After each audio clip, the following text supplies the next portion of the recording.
तो आज का टॉपिक क्या है अपना? रिमोट एक्सेस या रिमोट एडमिनिस्ट्रेशन। तो रिमोट एक्सेस या रिमोट एडमिनिस्ट्रेशन ये आज का अपना क्या है टॉपिक है, जिसमें हमने समझा कि अगर विंडोज़ का कोई डिवाइस है, मतलब किसी डिवाइस पर अगर विंडोज़ ऑपरेटिंग सिस्टम इंस्टॉल है, अगर उसे CUI मोड में अगर मुझे मैनेज करना है तो हमारे पास चॉइस क्या है? टेलनेट। और अगर हमें GUI मोड में मैनेज करना है तो हमारे पास क्या चॉइस है? RDC और RA। अगर कोई लाइनेक्स का डिवाइस है और उसे मुझे रिमोटली मैनेज करना है तो हमारे पास क्या चॉइस है? टेलनेट और SSH। मतलब लाइनेक्स वाले मशीन को आप टेलनेट या SSH दोनों में से किसी भी सर्विस के थ्रू इसे रिमोटली एक्सेस कर सकते हैं। लेकिन अगर लाइनेक्स का मशीन है और GUI मोड में उसे कंट्रोल करना है तो टाइगर VNC का यूज़ करेंगे।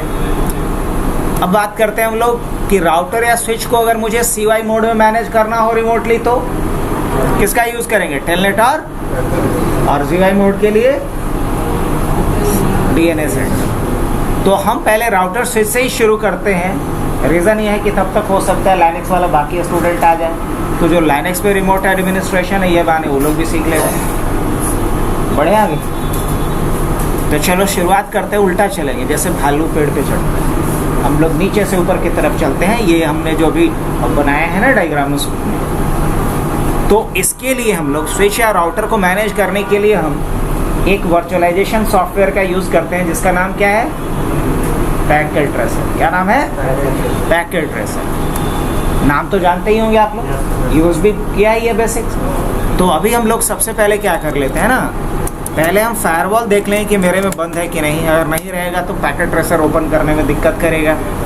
तो फिलहाल फायरवॉल ऑन है। अब हम क्या देख लेते हैं? यहाँ पैकेट ट्रेसर देख लेते हैं।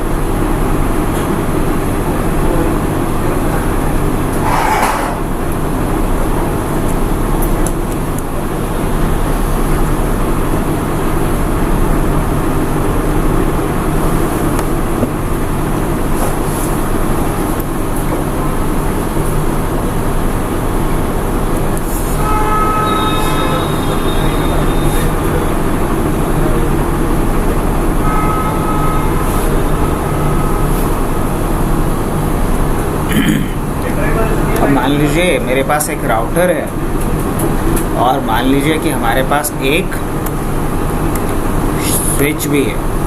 एक राउटर है, एक स्विच है और एक सर्वर भी है, ले सकते हैं। तो एक राउटर है, एक स्विच है और एक सर्वर है, और इन तीनों को हम क्या चाहते हैं? आपस में कनेक्ट कर।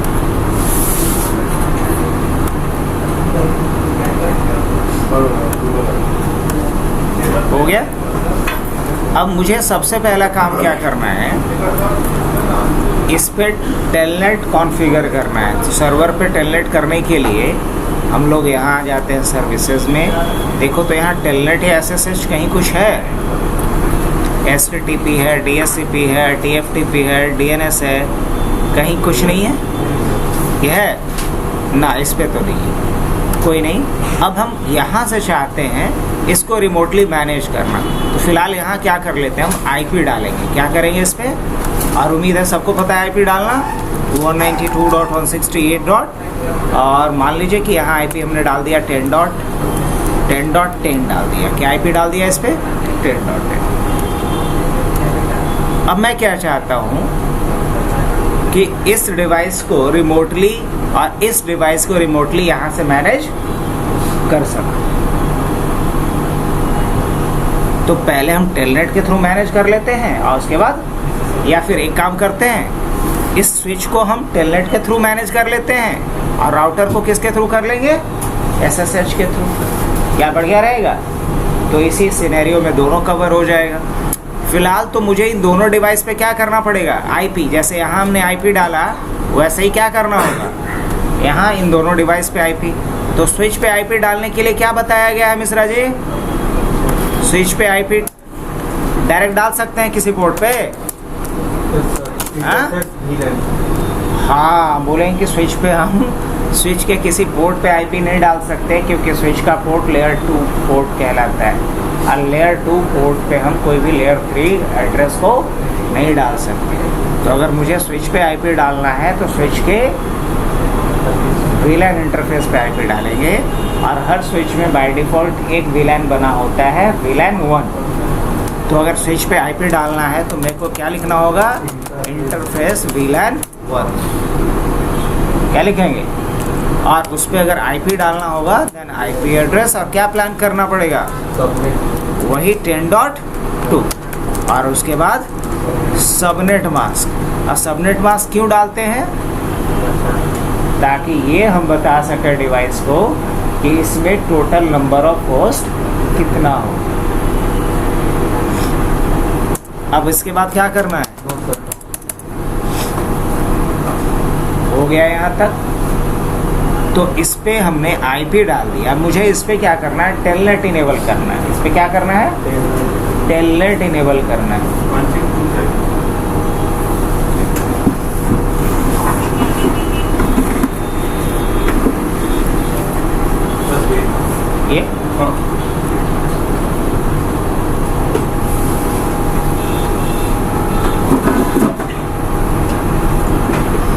ये भी हो गया। अब इस पर टेलनेट कॉन्फ़िगर करने के लिए एक स्टेप पीछे आएंगे हम, और क्या लिखना होगा, लाइन VT1। उससे पहले जा करके इस पे पासवर्ड इनेबल कर दिया जाए, इनेबल सीक्रेट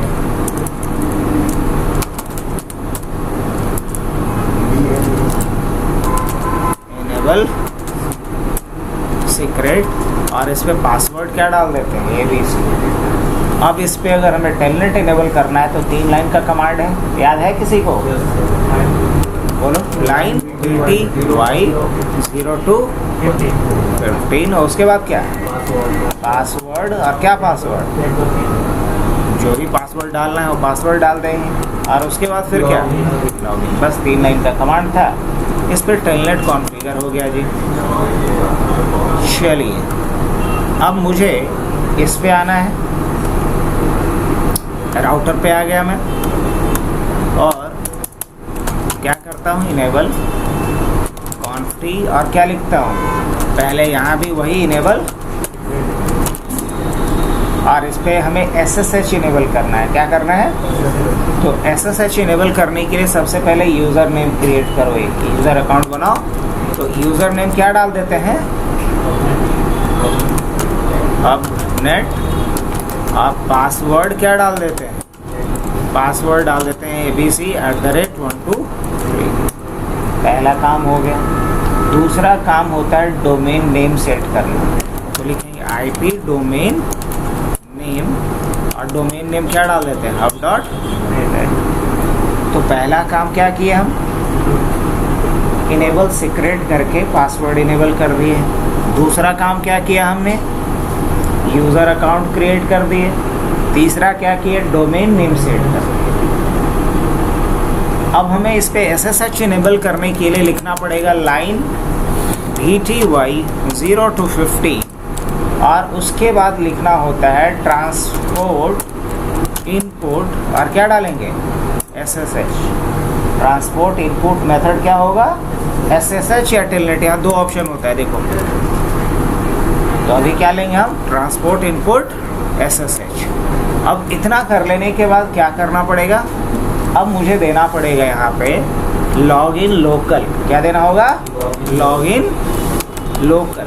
लॉगिन लोकल क्यों दिए, लॉगिन क्यों नहीं दिए, लॉगिन देंगे तो सारे यूज़र के लिए कॉमन यूज़र ID और पासवर्ड होगा। लॉगिन लोकल दिए हैं तो जितना यूज़र अकाउंट बना होगा सबका अलग अलग अपना ID पासवर्ड होगा, सब लोग अपना अलग अलग क्रेडेंशियल से लॉगिन करेंगे। इसीलिए क्या लिखना है हमको, लॉगिन लोकल। लॉगिन लोकल मतलब जो लोकल डेटाबेस में जितने अकाउंट्स होंगे वो अपने क्रेडेंशियल से लॉगिन कर सकता है, कॉमन पासवर्ड की ज़रूरत नहीं पड़ेगी। लॉगिन लिखेंगे तो सर केवल कॉमन, हाँ कॉमन पासवर्ड से। और अगर लॉगिन लोकल लिखेंगे तो जो इसके लोकल डेटाबेस में जितने यूज़र अकाउंट होंगे वो अपने अपने यूज़र ID पासवर्ड से लॉगिन कर सकें।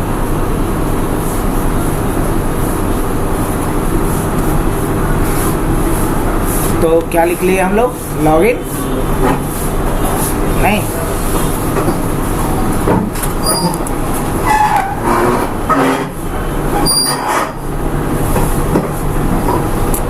अब एक काम और करना बाकी है कि SSH एन्क्रिप्टेड कनेक्शन के लिए यूज़ होता है, तो इंक्रिप्शन के लिए हमें एक कमांड और यहाँ चलाना पड़ेगा। क्या चलाना पड़ेगा? क्रिप्टो, लेकिन यहाँ से बाहर निकल करके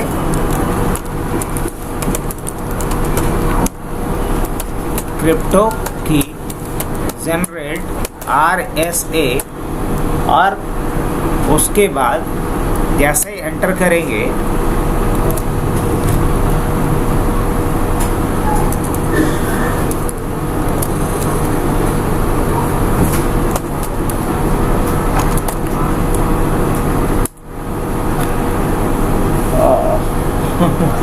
आशा कोई नहीं, क्या कह रहा है ये कि इसका host name other than router होना चाहिए। कोई बात नहीं, होस्ट नेम इसका हम पटना कर देते हैं। अब दोबारा अगर हम आते हैं क्रिप्टो की जनरेट RSA, सही है, तो क्रिप्टो की भी जनरेट कर दिया, मतलब इस पर हमने क्या कर दिया, SSH भी इनेबल कर दिया। अब मुझे करना क्या है, इस पर IP डाल देना है, तो इंटरफेस F0/0 पे आ जाते हैं हम लोग, और यहाँ आने के बाद हम क्या करेंगे, IP एड्रेस 192.168.10.1 डाल देते हैं, 255.255.255.0, और फिर क्या कर लेते हैं, नो शटडाउन। तो इस तरीके से हमने इस पे क्या कर लिया, टेलनेट इनेबल। अगर इस पे देखा जाए तो क्या इनेबल किया हूँ मैं, सॉरी, इस पे मैंने SSH कॉन्फ़िगर किया है, और यहाँ मैंने क्या कॉन्फ़िगर किया है, याद है आप लोग को? यहाँ हमने क्या कॉन्फ़िगर किया है, टेलनेट कॉन्फ़िगर किया है। अगर इसका IP की बात करें तो इसका IP है 192.168.10.2, इसका IP क्या है, 10.2, और इसका IP क्या है, इसका IP है 192.168.10.1, यही ना, तो इसका IP है 10.1, और इसका IP मैंने क्या डाला है, इसका IP है 192.168.10.10, इसका IP क्या है, 10.10। अब मुझे यहाँ से रिमोटली मैनेज करना है इन दोनों डिवाइस में। टेबल बनाना और इंस्टॉलेशन करवा दिए हैं, लैपटॉप पे इंस्टॉलेशन करना है, करने को बहुत है, एक दिन में इतना बताना है। बहुत सारा आरसी का लैपटॉप तो कर रहा है, ठीक है, कर उन्हीं लोग टेबल बनवाया, उन्हीं लोग से इंस्टॉलेशन भी कर पाएगा। सर एक कमांड बताए थे जो प्रो नहीं पूछता है, उसके लिए 10 प्रो हमको चाहिए जो होम बेसिक, तो उसके लिए कमांड लिखवाए थे, वो चीज़ भूल गए। अच्छा, आओ अभी लौट के आओगे ना? हाँ आते हैं, प्रोजेक्टर कुछ नहीं, नोट पैड में जाके बस 2 लाइन लिख। वो तो याद है .cfg हाँ, एक्सटेंशन होगा। हाँ हाँ, क्या 2 लाइन का कोड था, वो नहीं है। अच्छा। आते हैं। अब इसके बाद हम लोग को करना क्या है, यहाँ से चल करके मैनेज करना है इन दोनों डिवाइस को, इसको और इसको मैनेज करना है टेलनेट के थ्रू, और इसको मैनेज करना है SSH के थ्रू। अब ये करेंगे कैसे, तो देखिए, अगर हम कमांड प्रॉम्प्ट पे आ जाएं, कमांड प्रॉम्प्ट पे आने के बाद मैंने लिखा टेल नेट, और उसके बाद इसका IP डालेंगे, तो इसका IP क्या है, 192.168.10.2। जैसे ही मैंने किया तो हमसे क्या पूछ रहा है ये, password, telnet password. Telnet password क्या डाला था हमने, 1 2 3 डाला था। क्या डाला था, 1 2 3। क्या बात है, स्विच एक्सेस हो गया जी। कहाँ से, यहाँ से। तो रिमोटली एक्सेस कर पा रहा हूँ मैं इस डिवाइस को, किसका यूज़ करके, टेलनेट का यूज़ करके। अब मैं इनेबल करके इस पे आ जाता हूँ। अब इनेबल करेंगे तो फिर पासवर्ड मांगेगा। ये जो पासवर्ड मांग रहा है कौन सा, प्रिविलेज मोड पासवर्ड मांग रहा है। क्या मांग रहा है, प्रिविलेज मोड पासवर्ड मांग रहा है। आ गए हम प्रिविलेज मोड में। चलो इसका नाम बदल देते हैं बस। तो क्या लिखेंगे, कॉन्फ्टी, और नाम बदलने के लिए क्या लिखेंगे यहाँ पे, होस्ट नेम। और होस्ट नेम इसका क्या रख देते हैं, स्विच का, हाँ चलो S1 रख देते हैं। नाम भी बदल दिए यहाँ पे। अब ये सारा काम हम लोग कहाँ से कर पा रहे हैं? यहाँ से रिमोटली कर पा रहे हैं इस स्विच के ऊपर यूजिंग टेलनेट। तो टेलनेट का यूज़ करके हम मैनेज कर पा रहे हैं स्विच को। अब ज़रा इस राउटर को हमको मैनेज करना है, लेकिन किसका यूज़ करके? SSH का यूज़ करके। शुरू करें। तो यहाँ से बाहर निकलने के लिए लिखना होगा एग्जिट, फिर लिखना होगा एग्जिट। हम कहाँ आ गए? कमांड प्रॉम्प्ट पे आ गए हैं। कहाँ आ गए हैं? कमांड प्रॉम्प्ट पे, देख सकते हो। अब ये चूँकि सिमुलेटर है तो यहाँ CLS वगैरह नहीं चलेगा। रियल जो टर्मिनल होगा उस पर CLS चला लेना या क्लियर चला लेना, दोनों में से कुछ भी एक चल जाएगा, लेकिन यहाँ कुछ नहीं चलेगा। अब करना क्या है मुझे? इस राउटर को मैनेज करना है यहाँ से, तो हमें लिखना होगा SSH -L और यूज़र का नाम क्या था? अबनेट। याद कर, अबनेट है ना था। और इसका IP क्या है? 192.168.10.1। इस राउटर का IP क्या है? देख सकते हैं। अब जैसे ही एंटर किए तो क्या आपसे मांग रहा है? समझ में आ रहा है? टेलनेट के थ्रू एक्सेस करने के लिए क्या लिखा था? टेलनेट और सीधा उसका IP। लेकिन SSH के थ्रू अगर लॉगिन करना है तो क्या लिखेंगे? SSH स्पेस -L स्पेस क्या लिखेंगे पहले? Host name. होस्ट नेम नहीं है बच्चा, ये यूज़र नेम। यूज़र नेम क्या है? अपनेट। और उसके बाद क्या डालेंगे? थोड़ा अच्छे से बैठ जाओ तुम लोग, थोड़ा आगे करके बैठ जाओ। वो लोग को जगह नहीं मिल रही, अब जगह बनाएंगे।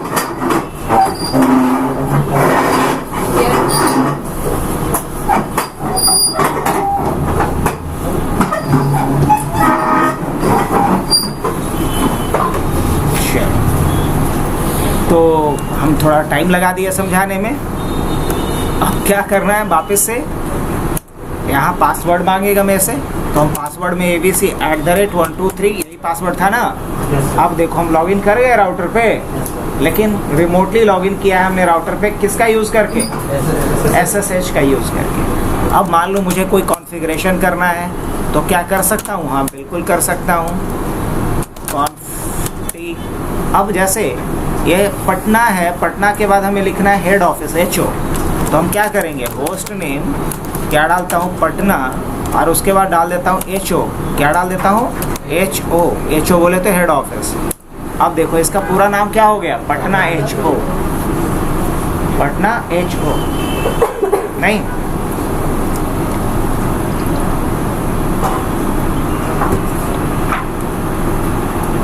तो इस तरीके से अभी हम टेलनेट और SSH के थ्रू बस रिमोटली एक्सेस करना बता रहा था, कुछ और तो नहीं करना है। तो देखो अभी क्या कंप्लीट हो गया हम लोगों का जो लिस्ट था उसमें से। मिश्रा जी, राउटर और स्विच को टेलनेट और SSH के थ्रू मैनेज करना हो गया अपना। अब हमारे चेकलिस्ट में दूसरा क्या है? दूसरा चेकलिस्ट में है कि हम विंडोज़ वाले मशीन को रिमोटली कैसे एक्सेस करें, चाहे वो टेलनेट का यूज़ करके हो या RDC का हो या RA का हो, यही ना। तो इसके लिए हम किसका मदद लेने वाले हैं बताइए? अगर हम रिकॉर्ड करना चाह रहे हैं एक ही मशीन पे 2 या 2 से अधिक मशीन का लैब करके, तो इसके लिए हम किसका यूज़ करेंगे? किसी एक हाइपरवाइज़र का।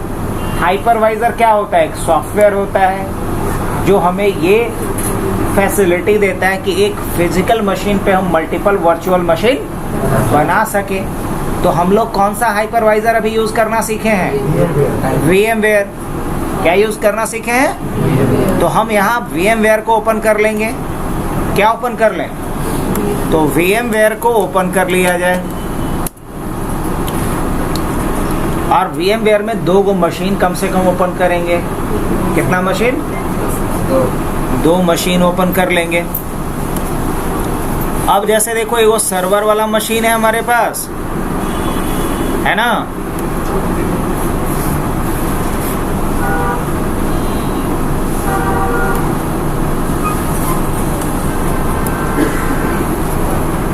एक विंडोज़ का सर्वर और एक विंडोज़ का क्लाइंट, 2 मशीन ऑन कर लेते हैं। और ये सारी बातें रिकॉर्ड हो रही हैं, इसलिए टेंशन बिल्कुल नहीं है। जो लेट से भी ज्वाइन किए हैं अच्छी बात है,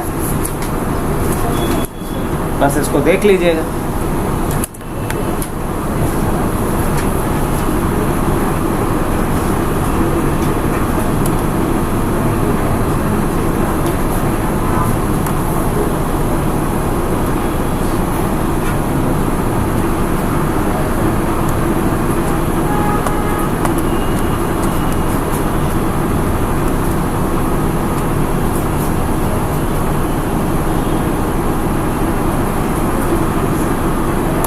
देखिए मेरे पास दो मशीन है साइड बाय साइड, आप देख सकते हैं। एक मशीन है हमारे पास ये वाला और एक मशीन है ये वाला, दो मशीन है। ये सर्वर का मशीन है, विंडोज 10 जानते ही होंगे क्लाइंट मशीन है। अगर फिर भी मेरे बात पे नहीं भरोसा तो रन पे जाना है और रन पे जा करके क्या लिखना है, विनवर। जैसे ही विनवर लिखेंगे तो ये खुद चेक करके बोलेगा कि हम क्या हैं, ये सर्वर 2012 है। और अगर इस पे हम जा करके यही कमांड डालेंगे तो ये क्या बताएगा कि ये कौन है, ये बोलेगा कि हम विंडोज 10 है ना। चलिए अब क्या करना है, मुझे करना ये है कि इन दोनों पे आईपी डालना है। एक नेटवर्क में जब दो डिवाइस को जोड़ना है तो सबसे पहला काम क्या करना पड़ता है, आईपी डालना होता है। अब देखें कि दोनों पे आईपी क्या है, तो सर्वर से शुरू करते हैं। तो सर्वर पे आएंगे और क्या लिखेंगे, आईपी चेक करने के लिए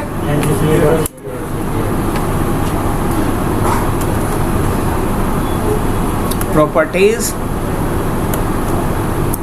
यहाँ से क्या ले लेंगे, अगेन प्रॉपर्टीज। आईपी क्या है इस पे आईपी है 100.100.2, तो चलिए 100.2 ही सही। इस पे आईपी 100.2। अब ये देखना है कि वर्क ग्रुप में है कि डोमेन में, sysdm.cpl, तो ये किस में है, वर्क ग्रुप में। ये बहुत बढ़िया बात। अब देखना है कि ये किस टाइम जोन में है, तो टाइम डेट डॉट, तो इससे क्या दिख जाएगा, टाइम जोन भी सही है इसका। अब यही काम कहाँ करना है आकर के, यहाँ। तो यहाँ भी क्या देखेंगे, sysdm.cpl, देखें कि वर्क ग्रुप में है कि डोमेन में है, तो ये वर्क ग्रुप में ये भी होगा, नया मशीन बनाया हूँ मैं, है ना। ये किस में है। अब दूसरा चीज क्या देखना है मुझे कि इस पे आईपी क्या है, ncpa डॉट,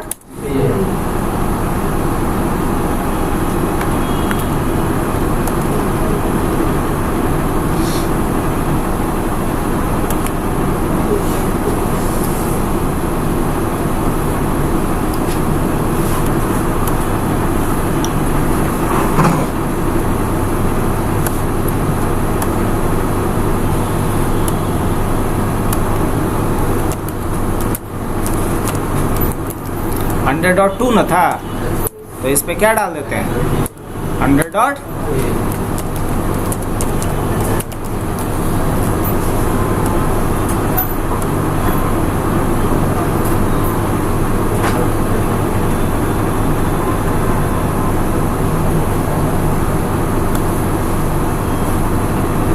अब आईपी बदल गया होगा, यहाँ चेक कर लेते हैं, हाँ बदल गया। अब चेक ये कर लेंगे कि ये किसका टाइम जोन कौन सा है। टाइम जोन चेक करने के लिए क्या करना पड़ेगा, टाइम डेट डॉट cpl, तो इससे इसका टाइम जोन पता चल जाएगा। इसका टाइम जोन गड़बड़ है,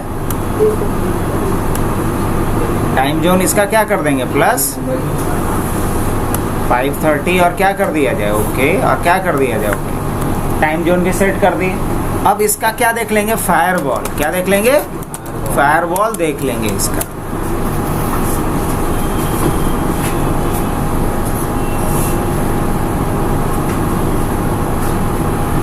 फायरवॉल ऑलरेडी बंद है इसका, चलिए अच्छी बात है। अब देख लेंगे कि इसका फायरवॉल का क्या हिसाब किताब है। ऑन है। अभी थोड़ी देर के लिए इस फायरवॉल को क्या कर देता हूं मैं, बंद कर। अब यहाँ अभी भी थोड़ा सा गड़बड़ रह गया है, चलिए फायरवॉल भी हो गया मैनेज। अब दोनों के बीच पिंगिंग है कि नहीं ये चेक कर लेंगे, क्लाइंट और सर्वर के बीच। तो पिंग है कि नहीं ये चेक करने के लिए लिखते हैं पिंग 192.168.100.2, लेकिन कुछ गड़बड़ हो रखा है। हाँ आ रहा है रिप्लाई। वैसे ही यहाँ चलते हैं और यहाँ से किसको पिंग ले लेंगे, 100. तो दोनों के बीच पिंगिंग हो रहा है, ये है 100.2 और ये है 100.3, ये है क्लाइंट और ये है सर्वर। अगर हम CY मोड में एक्सेस करना चाहें तो किसका इस्तेमाल करेंगे, टेलनेट, नहीं तो GUI मोड में कर सकते हैं। तो चलो शुरुआत करते हैं CY मोड से। मान लो इस सर्वर पे जा कर के कोई काम करना है मुझे यहाँ से, वो भी रिमोटली। कैसे होगा? तो देखो यहाँ बाय डिफ़ॉल्ट टेलनेट सर्विस नहीं रहता है। अगर खोजिएगा अभी services.msc में जा कर के और यहाँ T बटन दबाइएगा, देखिए कहीं टेलनेट दिख रहा है आप लोग को? ना दिख रहा होगा। तो ये कब दिखेगा? दिखेगा जब टेलनेट इस पर इंस्टॉल कीजिएगा। तो टेलनेट इंस्टॉल करने के लिए सर्वर में कुछ भी नया जोड़ना हो तो सर्वर मैनेजर में जाइए। कहाँ जाइए? सर्वर मैनेजर में जाइए। और सर्वर मैनेजर में कहाँ जाइएगा? Add roles and features. नया फीचर ही तो जोड़ना है, नेक्स्ट कर देना है, नेक्स्ट कर देना है, नेक्स्ट कर देना है। अब इसमें से टेलनेट यहाँ नहीं मिलेगा, रोल्स में नहीं मिलेगा, वो फीचर्स में मिलता है। किस में मिलता है? तो नेक्स्ट कीजिए। क्या कीजिए? अब देखिए फीचर्स जब यहाँ पे दिखने लगे तो नीचे आइए, और कहीं अगर टेलनेट दिखेगा तो हमको भी बताइएगा। है टेलनेट सर्वर और टेलनेट क्लाइंट, बस इसको सेलेक्ट करके क्या कर देना है? रीस्टार्ट नहीं करना है, इसको चेक करना है कि अगर ज़रूरत पड़े तो रीस्टार्ट अपने से कर लेना है। इसका ये मतलब हुआ कि अगर ज़रूरत पड़े तो अपने से रीस्टार्ट। अब यहाँ क्या करेंगे? इंस्टॉल। जैसे ही एक बार इस पर टेलनेट इंस्टॉल हो जाएगा उसके बाद फिर सर्विसेज में जाएंगे। जैसे अभी खोल के देखे थे तो वहाँ टेलनेट था? नहीं था। लेकिन अब जब खोल के देखेंगे तो टेलनेट दिखाई देगा। समझ में आ रहा है जी?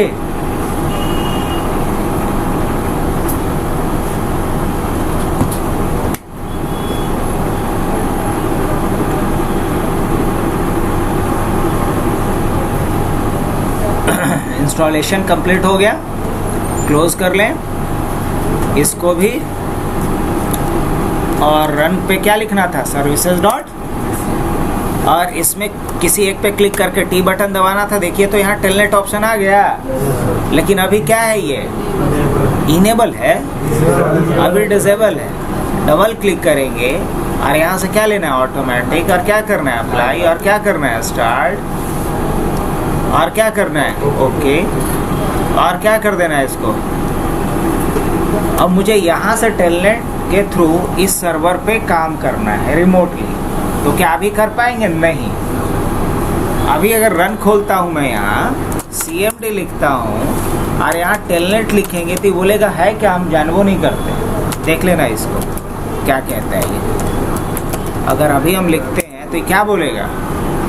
Telnet is not recognized as an internal और एक्सटर्नल कमांड। इसी को हमने ठेठ भाषा में क्या बोला कि ये बोलेगा कि हम नहीं पहचानते हैं इसको, क्योंकि विंडोज़ 10 पे भी बाय डिफ़ॉल्ट टेलनेट इंस्टॉल नहीं रहता है। इसे भी क्या करना पड़ेगा? इंस्टॉल करना पड़ेगा। तो क्या यहाँ भी सर्वर मैनेजर होगा? हाँ बोल रहा है यस सर, सर्वर मैनेजर होगा इसके पास। मान लो ये सारा मशीन या इक्विपमेंट किसके पास होगा? डॉक्टर के पास नहीं, इंजीनियर के पास ना। मतलब तोरे बैग में नहीं रहता है सब चीज़, कि जो कस्टमर क्लाइंट्स के पास जा रहे हो उसके पास भी रहेगा। उसके पास रहबे करेगा तो तुमको काहे को बुलाएगा? तो सर्वर मैनेजर सर्वर के पास रहता है, क्लाइंट वैसे यहाँ नहीं रहता है। तो इंस्टॉल करने का तो कुछ एक पास साधन होना चाहिए ना, तो होता है। इसको बोलते हैं विंडोज़ फीचर्स। क्या बोलते हैं? Windows features. और विंडोज़ फीचर्स अगर कुछ ऐसा विंडोज़ 10 में या विंडोज़ 11 में कोई फीचर आप खोज रहे हो पहले से नहीं है और आपको उस फीचर्स को जोड़ना है, ध्यान से सुनिएगा बात को। विंडोज़ 10 या विंडोज़ 11 में कोई फीचर आप खोज रहे हो और वो फीचर अभी आपको नहीं दिख रहा है आपके सिस्टम पे, आप उस फीचर को अगर ऐड करना चाहते हो तो कैसे ऐड करोगे? सीख लें। तो विंडोज़ 10 या विंडोज़ 11 में कोई फीचर अगर अभी तक अवेलेबल नहीं है और आपको उस फीचर की ज़रूरत है तो आप उस फीचर्स को कैसे ऐड करोगे? चलो ये प्रोसेस देखते हैं। इसके लिए हमें क्या लिखना होगा? कंट्रोल appwiz.cpl, 2 कमांड क्या डालेंगे? कंट्रोल appwiz.cpl, 2 डाल दें?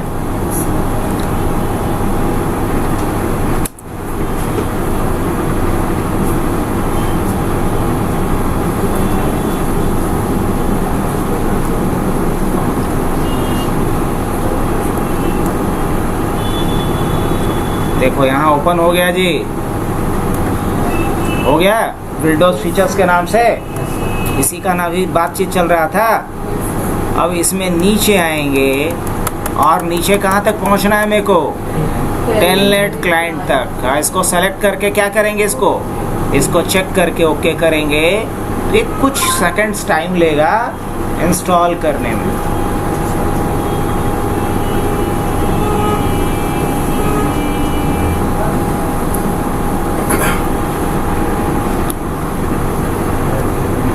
क्या कह रहा है? Windows completed the requested changes.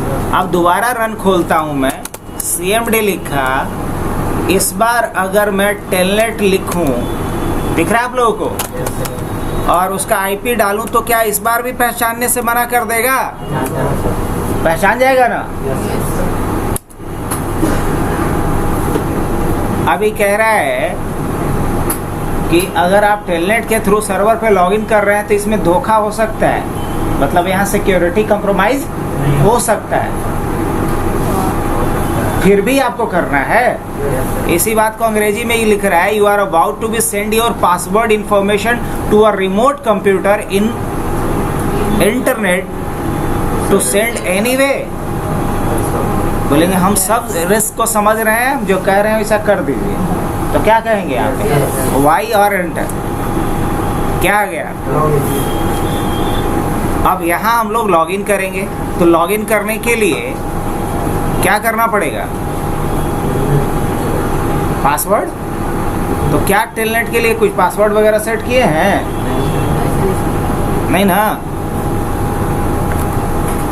क्या कह रहा है? योर पासवर्ड में have expired, login using user name and password. तो कोई यूजर नेम होगा नहीं कर? हाँ है ना, एडमिनिस्ट्रेटर। अब पासवर्ड उसका है abc@123 और ये कर गए हम लॉगिन। क्या कर ऊपर? इसके ऊपर। अब हमारे बात पे भरोसा नहीं करने का। अब देखो वाकई यहाँ लॉगिन किए हैं, तो यहाँ से अगर हम कोई डायरेक्टरी बनाएंगे तो कहाँ दिखेगा? दिखेगा ना? दिखाने की कोशिश करें। चलो क्या लिखेंगे? MD, और इसका नाम ही रख देते हैं टेलनेट। लेकिन यहाँ नहीं बनाते हैं, बनाएंगे कहाँ?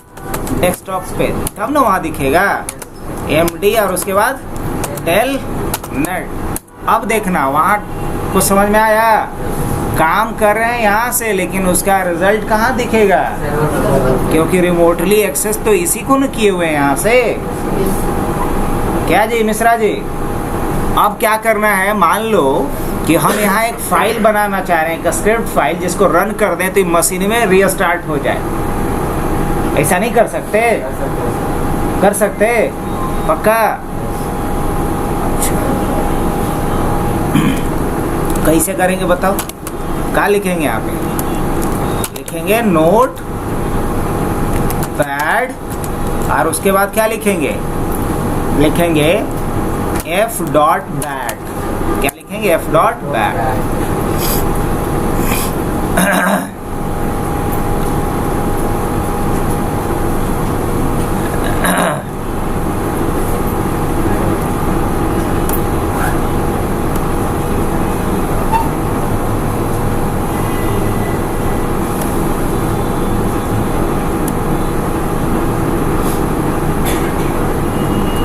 कुछ खुल भी नहीं किया हो।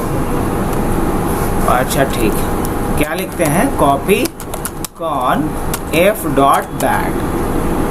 अब देखो ये फाइल यहाँ पे बनेगा, और इसमें हम क्या लिख देते हैं? और इसमें लिख देते हैं @echo of। क्या लिख देते हैं? @echo of। उसके बाद क्या लिख देते हैं? शट डाउन -r -t, और डबल कोट में 10 सेकंड का समय दे देते हैं। देखो फाइल कहाँ बन रहा है? देख रहे हो? बना रहे हो वहाँ से, बन कहाँ रहा है? यहाँ से। अब हम क्या करते हैं, कंट्रोल Z और क्या करते हैं, एंटर। फाइल क्या हो गया, सेव। अब जैसे ही हम यहाँ क्या करेंगे, F लिख करके इंटर करेंगे तो एक कमांड ट्रिगर कहाँ पे होगा, यहाँ पे। समझ में आया? हम खाली F टिपे हैं, कहाँ पे, एक क्लाइंट मशीन वहाँ से। रीस्टार्ट कौन हो गया, सर्वर। तो पावर दिख रहा है रिमोट एडमिनिस्ट्रेशन का, मतलब दूर से काम खींच ले रहा है, नहीं? अब बताओ, अब GUI वाला बाकी रहा ना, क्या बाकी रहा, GUI वाला। तो एक बार इसको चालू होने देते हैं तब ना GUI। तो फिलहाल इसको क्या कर लिया जाए, ये कह रहा है कनेक्शन लॉस्ट, तो लॉस्ट होगा ना, जौन डाल पे बैठल था ओकरे काट दिया है, तो कनेक्शन तो लॉस्ट होगा ही। फिलहाल इसको हम लोग यहाँ से क्या कर लेते हैं, एग्जिट कर लेते हैं।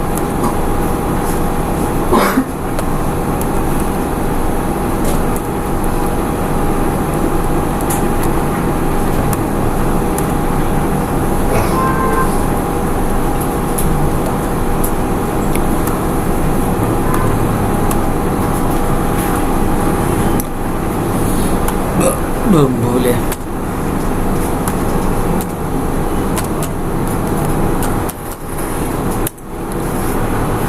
अब मान लो इस सर्वर को हम रिमोटली एक्सेस करना चाह रहे हैं यहाँ से, लेकिन किस मोड में, GUI मोड में। किस मोड में, तो GUI मोड में अगर इसको एक्सेस करना चाह रहे हैं तो क्या तरीका होगा, सीख लिया जाए। इसके लिए यहाँ रन खोलना, और रन खोल करके इसके लिए कोई सर्वर जरूरी नहीं है बच्चा। अगर आप लोग सोच रहे हो कि आप पे तो सर्वर रख लें, अगर मान लो ये विंडोज 10 है, ये विंडोज 10 है, तो भी काम हो जाएगा। अब यहाँ चल करके हम एक कमांड यूज करेंगे, sysdm डॉट, और यहाँ देखना कहीं रिमोट का कोई टैब है, देखो इसको टैब बोलते हैं, computer name, hardware, advance, remote. तो यहाँ रिमोट वाला जो टैब है ना, वहाँ आना है। और रिमोट वाले टैब पे आकर के देखो यहाँ पे एक ऑप्शन है, अलाउ रिमोट कनेक्शंस, और ई वाला को हटा देना, इसको क्या कर देना है, हटा देना है। अलाउ रिमोट कनेक्शन करके क्या करना है, यहाँ पे अप्लाई और क्या कर देना है, ओके। अब अगर हम यहाँ से रिमोटली एक्सेस करना चाहें कोई भी GUI मोड में, तो रन खोलेंगे और यहाँ एक कमांड लिखना होगा, MSTSC। क्या कमांड लिखना है, MSTSC। हो सकता है एक बार में नहीं हो, वीडियो देखना, इसका नोट्स तैयार करना और वीडियो मोबाइल पे चला देना और साथ में लैब करते रहना। एक बार करोगे तो याद हो जाएगा। क्या कर लेंगे, एक के बात है। अब कम से कम देखो कुछ सस्ता हुआ है या नहीं, कम से कम इंटरनेट सस्ता हुआ है, इस बात से इनकार नहीं है। अच्छा फास्ट स्पीड है, ताकि बेरोजगारी का एहसास ना हो, तो उसका फ़ायदा उठाओ, क्या दिक्कत है। यहाँ क्या करने वाले हैं हम लोग, IP डालेंगे किसका, सर्वर का, 192.168. क्या डालेंगे यहाँ पे, 100.2। हाँ सही तो कह रहा है, ये खाली इधर से इधर पलट गया है तो लग रहा है कि ये 2 ना है। अगर कंफ्यूजन हो कोई दिक्कत नहीं, यहाँ चलते हैं और क्या देख लेंगे, सही तो बताया है। अन्य सौरभ का पूरा ध्यान है इस पे, क्या 100.2, और उसके बाद क्या कर लेंगे, कनेक्ट कर लेंगे।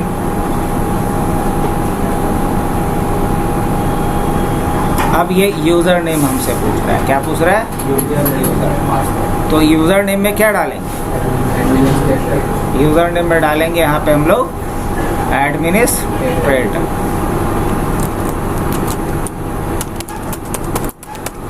और पासवर्ड में क्या डालेंगे, जो एडमिन का पासवर्ड है।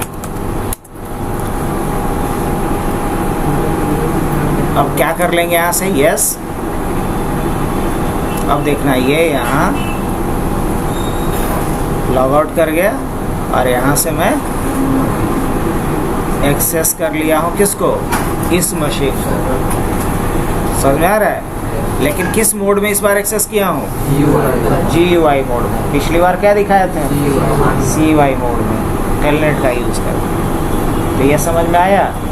लेकिन अभी वो दिक्कत क्या महसूस हो रहा है कि यहाँ से जब हम एक्सेस किए हैं तो ये क्या कर गया है, लॉग आउट कर गया है। क्या कर गया है? और जब यहाँ से लॉगिन करेंगे तो ये जो रिमोटली लॉगिन है अभी तक, वो क्या करेगा, ये लॉग आउट कर जाएगा। तो ये खींचतान चलता रहेगा। तो कोई ऐसा उपाय नहीं है कि हाँ दोनों जगह से एक साथ काम करें, एक्सेस हो? क्या हो सकता है? कैसे जी सौरभ, कैसे होगा? एनी डेस्क नहीं यूज करना है। हम बोल दिए हैं कि कोई भी सप्लीमेंट नहीं लेना है। जो घर का खाना है वही खा के रहे। मतलब जो OS के साथ बिल्ट इन है उन्हीं टूल्स को यूज करना है।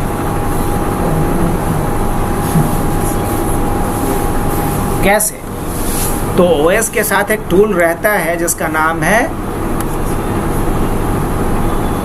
Remote assistance. क्या नाम है? फिलहाल के लिए क्या करना है, इस पे राइट क्लिक करना, प्रॉपर्टीज में जाना, यहाँ शेयरिंग पे जाना है, एडवांस शेयरिंग पे जाना। सबको फोल्डर शेयरिंग आता है ना? परमिशन पे जाना, यहाँ क्या कर देना, फुल कंट्रोल, और क्या कर देना है, सिक्योरिटी पे जाना, और एडिट पे जाना है, ऐड पे जाना है। क्या करना है आपको, एवरीवन, और क्या कर देना है, ओके, और क्या करना है यहाँ से अप्लाई, और क्या कर देना है, ओके, और क्या कर देना है फिर क्लोज। क्या कर देना है इसको, क्लोज। इतना करने के बाद हमें रन खोलना है। रन पे लिखना है MSRA। क्या लिखना है? हाँ, इसको मिश्रा नहीं पढ़ना है, MSRA, और क्या करना है, एंटर करना। अब ये क्या कह रहा है, Windows can not find MSRA। अब क्या करें जी? अगर ऐसा एरर आ गया तो दिमाग लगाइए, तो क्या दिक्कत हो सकता है और इसका क्या सॉल्यूशन होगा?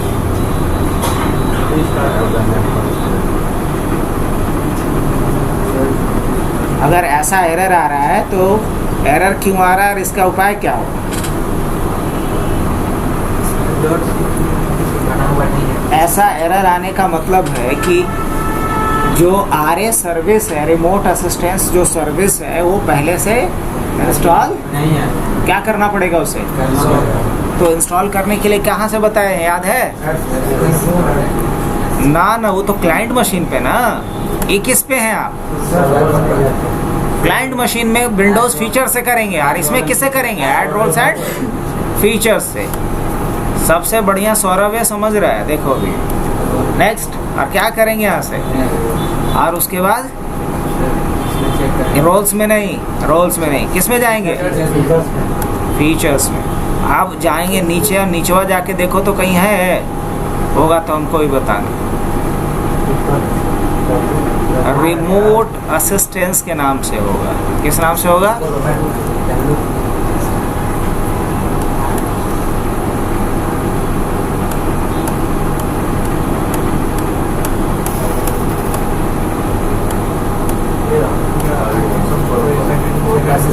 है, बस इसको क्या कर लेना है, जैसे कैसे टेलनेट इंस्टॉल करना पड़ा था, उसी तरीके से रिमोट असिस्टेंस को भी क्या कर लेंगे, इंस्टॉल कर लेंगे।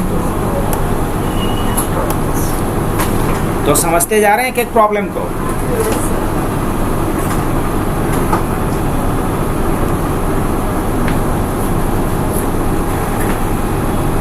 चलो, जब तक इंस्टॉलेशन होता है पूछ लेते हैं आज का हमारा जो प्रोग्राम है उसका थीम क्या है। आज का जो हमारा आयोजन है, जो प्रोग्राम है, जो इवेंट है, उसका मेन थीम क्या है? बोलो बोलो बोलो, जिसको जो समझ में आता है बोलेंगे। Remote administration. क्या सीख, आज का मेन थीम क्या है? Remote administration.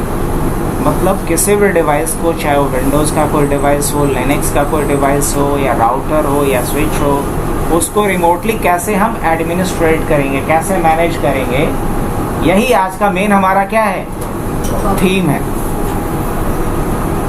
और मैंने ये शुरुआत में बताया भी, जो बाद में ज्वाइन किए थे उनके लिए बस सोचे अपडेट कर देते हैं स्कोर कि हम लोग क्या देख रहे हैं आज, किसका किसका मैच चल रहा है, किसका चल रहा है, रिमोट मैनेजमेंट का, रिमोट एडमिनिस्ट्रेशन। इसको अभी क्या करता हूँ मैं, क्लोज कर दिया। अब दोबारा से क्या लिखेंगे हम, MSRA। क्या अब एरर आया? नहीं ना, नहीं, अब एरर नहीं आया। अब इसमें हमारे पास बल्कि विंडोज़ रिमोट असिस्टेंस का एक आया है कंसोल। इसमें क्या करेंगे हम, किसी को हमें इनवाइट करना है तो क्या लेंगे, invite someone you trust to help you. इसमें क्या लेंगे, save this invitation as a file. और इसमें कहाँ स्टोर करेंगे, तो जो फाइल हमने जो फोल्डर बनाया उसी के अंदर इसको क्या करता हूँ मैं, अब ये वाली फाइल को क्या करता हूँ मैं, यहाँ से पासवर्ड को कॉपी करेंगे, ये फोल्डर खोलूँगा मैं और इस फोल्डर के अंदर चल कर के एक फाइल बनाएंगे, एक टेक्स्ट फाइल बनाएंगे। क्या बनाएंगे, और उस टेक्स्ट फाइल का नाम रखेंगे पासवर्ड। और इसमें जाके जो पासवर्ड हम कॉपी किए थे उसको क्या कर लेंगे,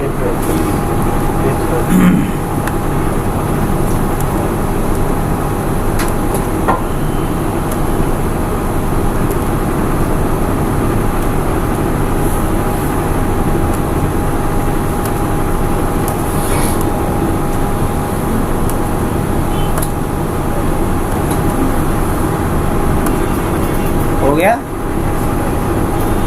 अब मुझे इसको बंद नहीं करना है। अब हम आएंगे कहाँ पे, क्लाइंट वाले मशीन पे, और यहाँ आकर के हमें क्या लिखना होगा, तो क्लाइंट वाले मशीन पे आएंगे और यहाँ आकर के हम टाइप करेंगे क्या,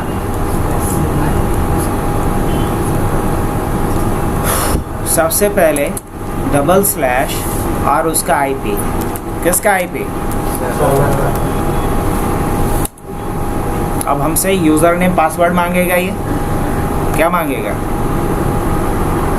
ओहो ये क्या, सही बात है, 192.168.100. आ तो रहा है।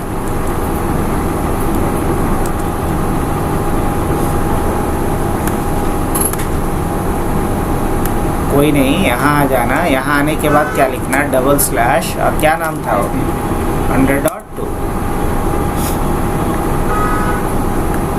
अब क्या करेगा, यूज़र नेम क्या डालेंगे, एडमिनिस्ट्रेटर। पासवर्ड क्या था इसका, क्या बात है, खुल गया। तो रुकना नहीं है, एक तरीके से अगर प्रॉब्लम आया तो दूसरे तरीके से उसको निपटा देंगे। अब हम लोग क्या करते हैं, इनविटेशन पे आ जाएं। पहले पासवर्ड कॉपी कर लिए, पासवर्ड कॉपी करने के बाद इनविटेशन ओपन करेंगे, यहाँ पासवर्ड को पेस्ट करेंगे। अब पेस्ट करने के बाद क्या कर लेंगे, ओके।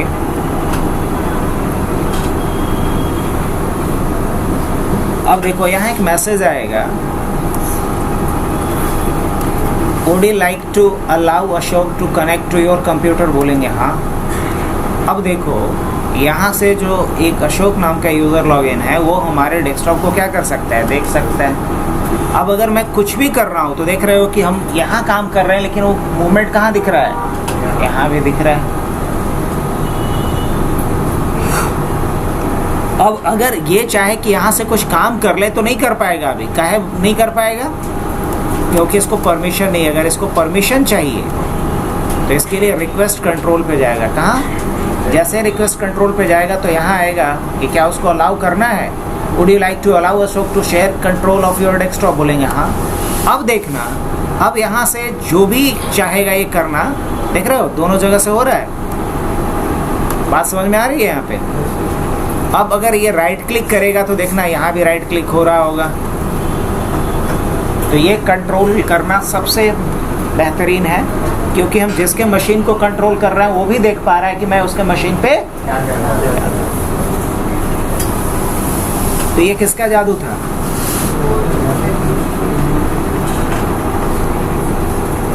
अब अपने लिस्ट में हम लोग कहाँ बढ़ते हैं? अब हम लोग अपने लिस्ट में बढ़ते हैं लाइनेक्स के तरफ। किसके तरफ? और टाइम भी हो गया है शायद उसी का ना, तो हम लोग कहाँ बढ़ते हैं अब? तो आज देखते हैं कि लाइनेक्स में हम लोग टेलनेट और SSH कैसे कॉन्फ़िगर करते हैं और उसको कैसे रिमोटली एक्सेस किया जा सकता है टेलनेट या SSH के थ्रू। क्या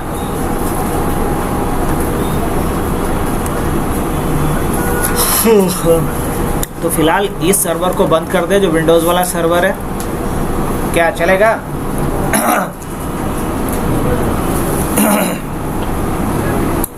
अब विंडोज़ वाला सर्वर बंद करके क्या स्टार्ट करेंगे हम? लिनक्स का एक मशीन ऑन करेंगे हम।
आज कितने बजे गाड़ी है?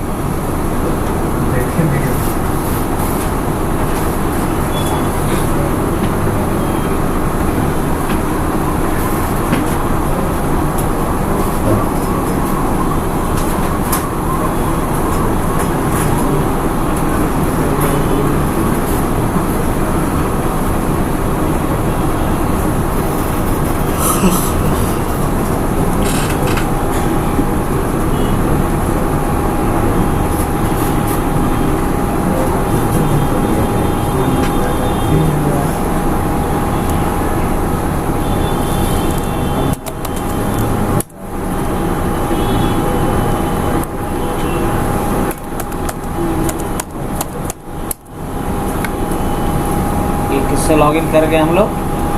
रूट से। किसके ऊपर? लाइनेक्स वाले मशीन के ऊपर।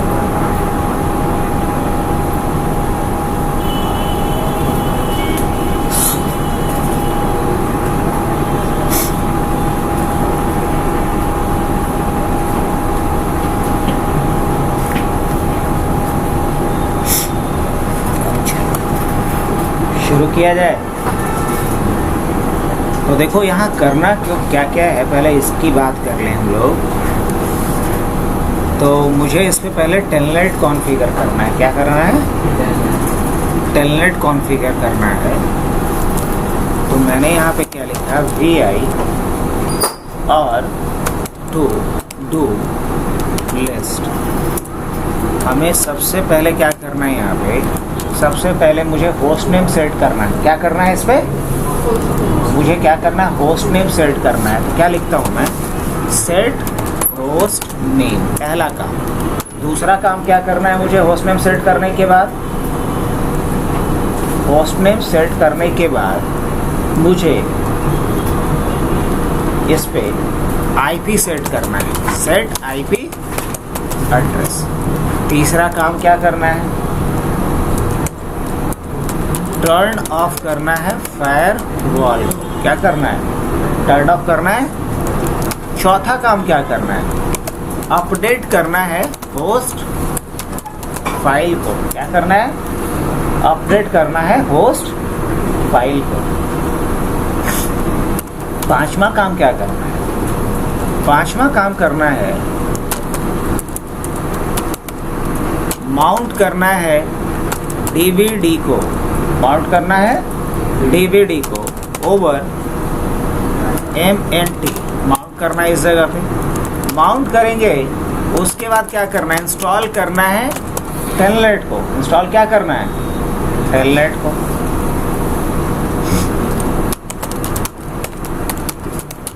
इसके लिए खास कमांड पढ़ेंगे हम लोग। जब एक बार इंस्टॉल हो जाएगा टेलनेट, उसके बाद क्या करना है, स्टार्ट करना है टेलनेट सर्विस को। क्या करना है, इसको स्टार्ट करना है, टेलनेट सर्विस को स्टार्ट करना है। अब जब टेलनेट सर्विस स्टार्ट हो जाएगा, आ जाओ बैठ जाओ, लेट कर दिए हो।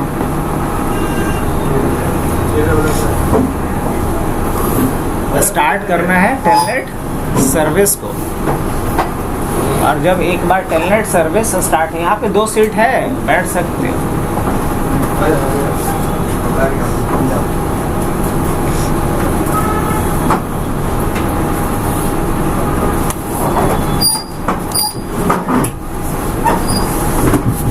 स्टार्ट करना है टेलनेट सर्विस को।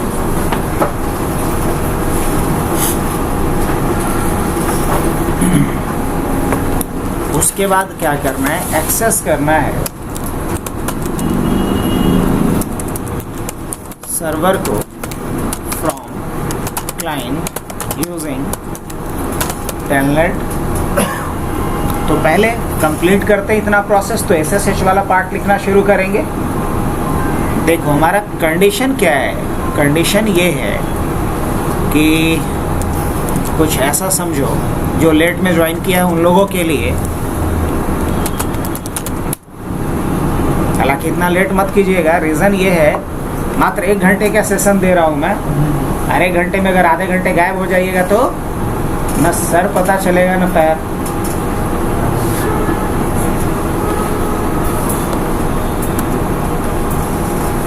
देखिए क्या है कि हमारे पास एक लाइनेक्स का सर्वर है, लाइनेक्स का सर्वर है, और इस लाइनेक्स को के सर्वर को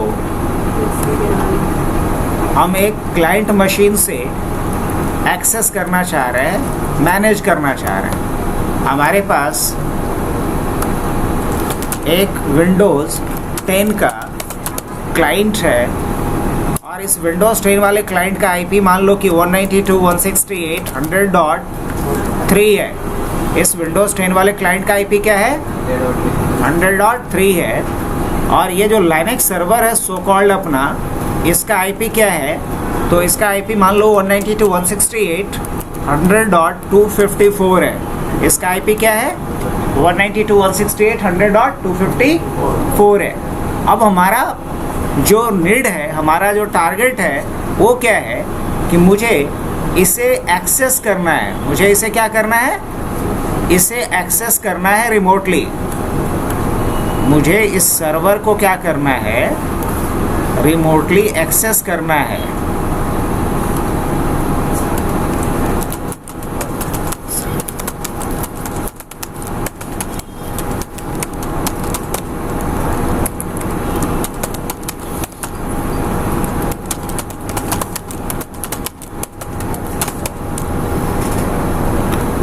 बस ये रिक्वायरमेंट है मेरा, मैं यहाँ से इसको ये कर देता हूँ।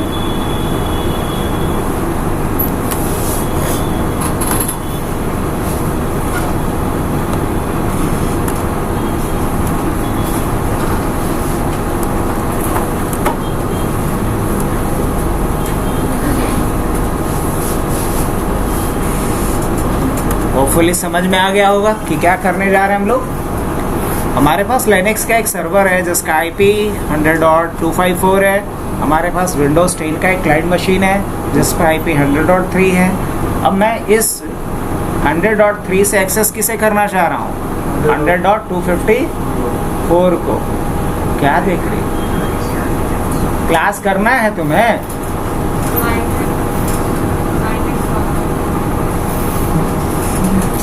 क्या हो गया इनको, लाइनेक्स ही चल रहा है, जल्दी बैठो। कुछ ज़्यादा हो रहा है आजकल। कुछ बच्चे 1 घंटे उधर बैठे हुए हैं, और जब क्लास खत्म हो रहा है तो इधर आ रहा है कि हमको ये बैच। अब वो आई है टाइम पे, हाँ लगा था कि छुट्टी होगा ना, निकलेंगे तब जाएंगे। नहीं नहीं, छुट्टी कहाँ हुआ, आज दोनों बैच को कंबाइन करके हम ले रहे हैं। इसीलिए सर हम भी सर कोई छुट्टी नहीं, अपने टाइम पे आके बैठ जाओ। और मुझे क्या लगा ना कि हो सकता है कि बहुत सारे स्टूडेंट पढ़ने नहीं आता है, अपना सर्विसिंग के लिए आता है, हो सकता है लैपटॉप तो बनवा रही होगी उधर बैठ करके।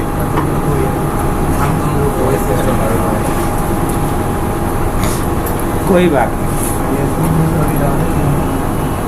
चलो अभी आधी फिल्म निकली है, आधा बाकी।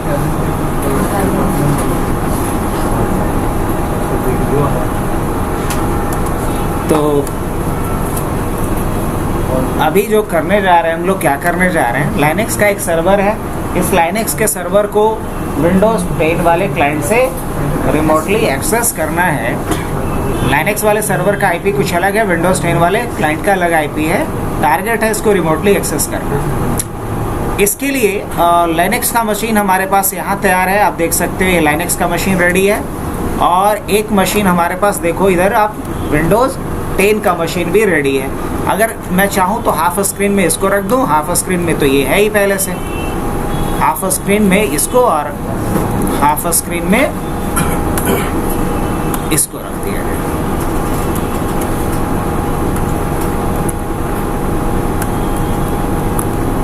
ठीक है, ये लाइनेक्स का मशीन है, ये विंडोज का मशीन है। अब हमें इस वाले पे क्या क्या कुछ करना है, पॉइंट नोट कर लिया बच्चा।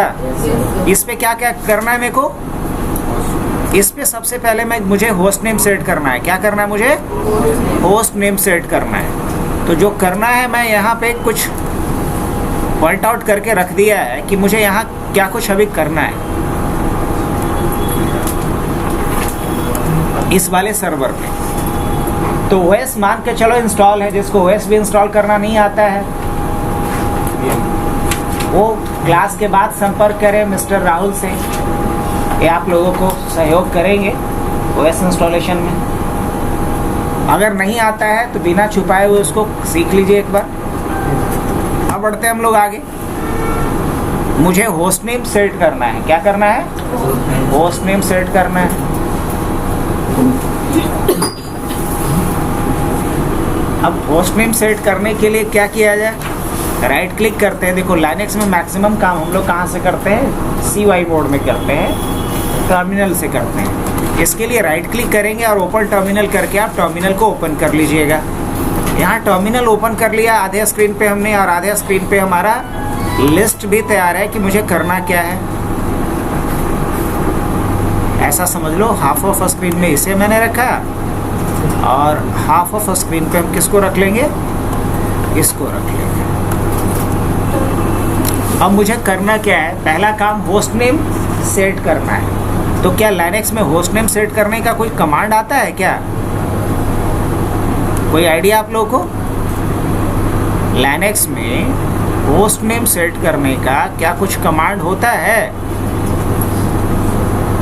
हाँ होता है। लाइनेक्स में होस्ट नेम पहले देख लीजिए। देखने के लिए लिखना पड़ता है होस्ट नेम CTL। क्या कमांड लिखेंगे तो ये दिखा देगा कि होस्ट नेम क्या है। ये बहुत कुछ फालतू अगर दिखा रहा है, कम देखने का इरादा हो तो सिर्फ होस्ट नेम लिखिएगा। तो होस्ट नेम इसका क्या दिखा रहा है, local host dot local domain. मेरे को ये नहीं चाहिए, बल्कि मुझे इसका होस्ट नेम चाहिए LSRB1। क्या चाहिए? तो क्या हम इसको बदल सकते? कैसे बदलेंगे जी मिश्रा जी?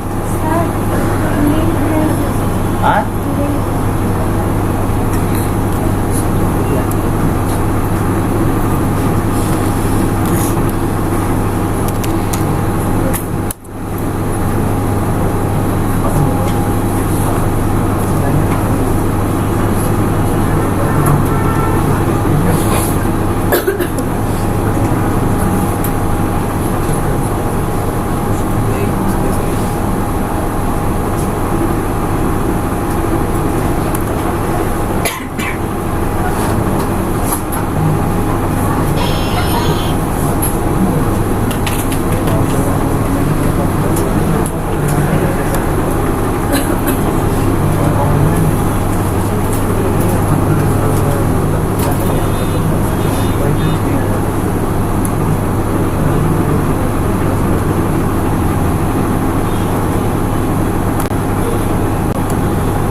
अब बताओ भेजना किस ग्रुप को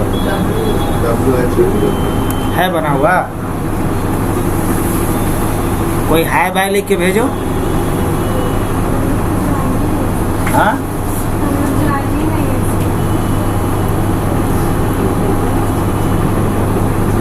तो किसको भेजना है?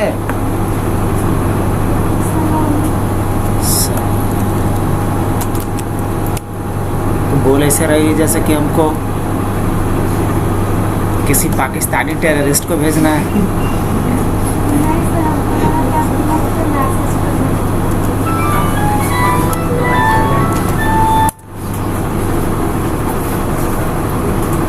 और किसी को भेजना है? ये है कौन है?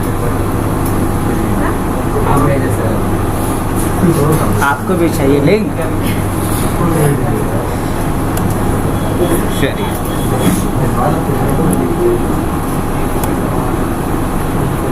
तो होस्ट नेम सेट कर दिया जाए। होस्ट नेम सेट करने के लिए मुझे कमांड लिखना होगा होस्ट नेम ctl, उसके बाद सेट होस्ट नेम। क्या लिखना होगा? Set host name. और क्या नया नाम देना है आपको?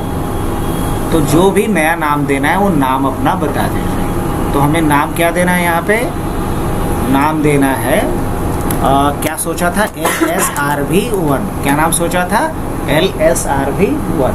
तो हमने यहाँ पे क्या डाल दिया? LSRV1। तो मेन कमांड क्या है? Host name ctl। और उसमें हम एज अ पैरामीटर क्या पास किए? तो एज अ पैरामीटर हमने पास कर दिया सेट होस्ट नेम। और उसके बाद क्या बता दिया? Host name LSRV1। अब इतना करने के बाद जैसे एंटर करेंगे होस्ट नेम बदल गया होगा। हाँ जी बदल गया होगा। चेक कर लूँ? हाँ कर लो। होस्ट नेम बदल करके क्या हो गया? LSRV1। जो पहले क्या था? Local host dot local domain था। अब क्या हो चुका? LSRV1 हो चुका। तो पहला काम हमने क्या करना सीखा? होस्ट नेम सेट करना। आगे बढ़े। अब दूसरा काम क्या करना सीखना है? IP एड्रेस सेट करना सीखना है। पक्का? तो पहले देख तो लो कि IP है क्या? क्या IP देख सकते लाइनेक्स में? कोई तरीका है? हाँ बिल्कुल होगा तरीका। क्या तरीका है? IP देखने के लिए लिखना होगा if config। क्या लिखना होगा? if config। और जैसे एंटर करेंगे ये मेरे को क्या करेगा? IP दिखलाएगा। अब इसको मैं बड़ा कर दूं थोड़ा, बाद में साइड बाय साइड करेंगे। समझा तो दिए ना, ये पहला मशीन है, थोड़ा कमांड ज़्यादा समझ में आएगा आप लोगों को। इसको मैं फुल स्क्रीन में कर लेता हूँ। इसको भी अभी फ़िलहाल क्या कर दिया जाए, थोड़ा फुल स्क्रीन कर लें। ये पॉइंट तो नोट है ही क्या करा हुआ, इसको चलो मैंने कर दिया, बाकी मदद ले लेंगे लोग। देखो इसमें क्या करना है मुझे, अभी हमें क्या पता लग रहा है कि हमारा जो लैन कार्ड है उसका नाम क्या है? ENS33। लैन कार्ड का नाम क्या है? ENS33। और इस पे कोई IP एड्रेस असाइंड है अभी? ना, नहीं है। अगर होता तो यहाँ पे दिखता। अब मुझे यहाँ एक IP सेट करना है। क्या करना है? IP सेट करना है। चलो तो IP सेट करने से पहले एक बार टर्मिनल को क्या कर लेते हैं? क्लियर कर लेते हैं। तो टर्मिनल को क्लियर करने के लिए क्या लिखेंगे? क्लियर। अब यहाँ लाइनेक्स में IP डालने का हमारे पास 3 अलग अलग तरीके हैं। एक है CY मोड में, एक है GY मोड में, और एक होता है CUI और GUI के बीच में, जिसको सेमी GUI कहते हैं। GUI मोड में अगर IP डालने का इरादा हो तो देख लो, पहले वही बता देता हूँ मैं। लेकिन हर जगह GUI नहीं मिलेगा, ये भी याद रखना। हर जगह GUI नहीं मिलेगा। यहाँ जाना, दिख रहा होगा। अभी यहाँ कनेक्ट पे क्लिक कर देना, यहाँ चलना है, वायर्ड सेटिंग्स पे जाना है। ये GUI मोड में अभी हम लोग कर रहे हैं, लेकिन हम लोग प्रायोरिटी पे किसको रखेंगे? CUI। अब देखो इसको टेम्पररी एक IP मिल चुका है। अगर मुझे इसको बदलना होगा तो क्या करेंगे हम? देखो यहाँ छोटा सा एक गियर जैसा बना हुआ है जो सेटिंग कहलाता है। यहाँ से जा कर के मैं क्या कर सकता हूँ? मैनुअल IP डाल सकता हूँ कि नहीं डाल सकता? मैनुअल IP डाल सकता हूँ। समझ में आ रहा है? लेकिन मुझे नहीं डालना, मैं अभी फ़िलहाल क्या कर लेता हूँ, कैंसिल। कैंसिल क्यों किया हूँ? क्योंकि मुझे ये काम कहाँ से करना है। अगर चलो इसको मैं हमें मैनुअली करना ही है तो मैं करके दिखा देता हूँ एक बार। यहाँ से भी ऑटोमेटिक पे जाएंगे, मैनुअल पे जाएंगे। और चलो आईपी मैंने डाल दिया 192.168 और सपोज इस पे आईपी मैंने प्लान किया 100 डॉट, अभी 100 डाल देता हूँ। क्या डाल देता हूँ? 100 डॉट 100। सबनेट मास्क क्या जाएगा, सबको पता होगा क्योंकि सब लोग सीसीएनए पढ़ के आया है। गेटवे अभी मैं नहीं डालता, कोई डीएनएस एड्रेस नहीं डालता। अप्लाई कर दूं। अब एक बार इसको ऑफ और ऑन करना पड़ेगा। अब जैसे ही ऑन करेंगे तो आईपी क्या आ चुका है यहाँ पे 100.100। अगर दोबारा मैं चेक करूं इफ कॉन्फिग लिख करके तो आईपी क्या इस बार शो करेगा। लुक एट दिस, क्या आईपी दिखा रहा है 192.168 जो आईपी हमने सेट किया था वो आईपी दिखा रहा है। तो आईपी डालने का एक तरीका ये रहा। नहीं, अब भारी वाला तरीका सीखना है, ये तो आसान वाला। अगर भारी वाला तरीका सीखना है तो इसके लिए कमांड होता है NMCLI। क्या होता है? NMCLI connection. कौन लिखा जाता है कनेक्शन को शॉर्ट में? Connection add, connection add. और इसका टाइप क्या रखेंगे? Type ether, Ethernet. टाइप क्या रहेगा इसका कनेक्शन का? ईथरनेट। कौन हाइफन नेम, कनेक्शन का नाम क्या रहेगा? मान लो माई लैन रख लेते हैं। क्या रख लेते हैं? माई लैन। उसके बाद क्या देते हैं? If name. क्या देंगे? If name. इफ नेम मतलब होता है डिवाइस का नाम। इफ नेम मतलब, और डिवाइस का नाम क्या दिखाए थे अभी थोड़ी देर पहले? ENS33। क्या दिखाए थे? ENS33 भुला गया लगता है। ये डिवाइस का नाम क्या दिखेगा? तो यहाँ इफ नेम में क्या डालोगे? ENS33। तो हमने बोला कि एक कनेक्शन ऐड करो जिसका टाइप होगा ईथरनेट, जिसका नाम होगा माई लैन, और एक किस डिवाइस पे कॉन्फ़िगर होगा? ENS33 पे होगा। अब ये बताना है कि आईपी एड्रेस क्या रखना है मेरे को। तो हम लिखेंगे IP4। IP4 मतलब किसकी बात हो रही है? IP वर्जन 4 की। हम लोग जानते हैं IP का 2 वर्जन है, वर्जन 4 और वर्जन 6। लेकिन यहाँ भी मत लिखना, सिर्फ 4 लिखना। IP4 और क्या IP देना है मेरे को? तो 192.168.100 डॉट प्लान है 254 का। और सबनेट मास्क डालो या CIDR वैल्यू डालो, है ना? तो CIDR वैल्यू क्या होगा इसके लिए? नहीं, अगर हमको गेटवे भी डालना है तो हम लिखेंगे GW4। अगर गेटवे डालना है तो अब मान लो सेम एड्रेस गेटवे में डाल देते हैं। अगर नहीं डालना है गेटवे तब कमांड यहीं पे स्टॉप करना है और क्या करना है? एंटर। अब ये क्या कह रहा है? Do you also want to set to manual? बोलेंगे यस। क्या लिखेंगे यहाँ पे? यस। अब क्या कह रहा है? कनेक्शन माई लैन सक्सेसफुली एडेड। क्या बाकी ऐड कर दिया होगा? हाँ जी। कैसे देखेंगे हम लोग?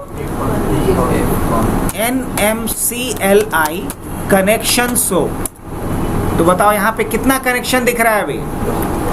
यहाँ 3 कनेक्शन दिख रहा है, एक ENS33, एक आपका वर्चुअल और एक माई लैन। लेकिन अभी हरा कौन है? ये दोनों। तो अभी एक्टिव कौन सा होगा? ये वाला। इसलिए अगर अभी आईपी आप देखोगे तो बताओ आईपी क्या दिखेगा? वो पुराना वाला 100.100। तो हमने जो 100.254 आईपी डाला है वो कब दिखेगा? जब हम इस कनेक्शन को क्या करेंगे? अप करेंगे। इस कनेक्शन को क्या करेंगे? अप। अभी कौन सा कनेक्शन अप है? डिफॉल्ट वाला, ENS33 वाला। ओके, तो मुझे अगर इस कनेक्शन को अप करना है तो कोई कमांड होगा? हाँ जी, NMCLI कनेक्शन अप। और हम जो कनेक्शन बनाए क्या नाम है उसका? माई लैन। अब अगर हम दोबारा देखेंगे NMCLI कनेक्शंस हो तो क्या दिखाएगा? अब कौन सा कनेक्शन अप हो गया ये बताओ? NS33 अप है कि माइलैन अप है?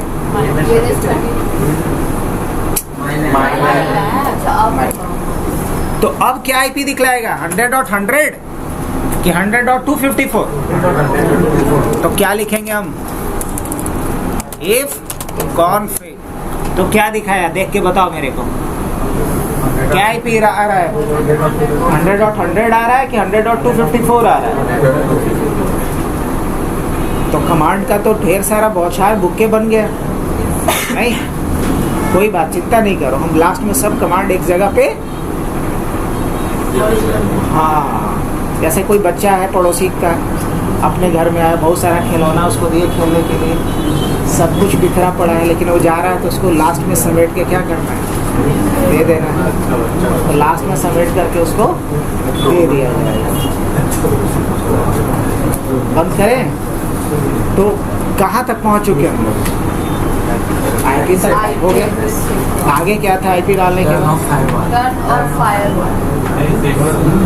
अब हमें फायरवॉल को क्या करना है? ऑफ करना है। तो फायरवॉल को ऑफ करने के लिए या मैनेज करने के लिए भी कुछ कमांड होगा। हाँ, तो फायरवॉल को या किसी भी सर्विस को मैनेज करने के लिए यहाँ कमांड होता है सिस्टम CTL। क्या होता है?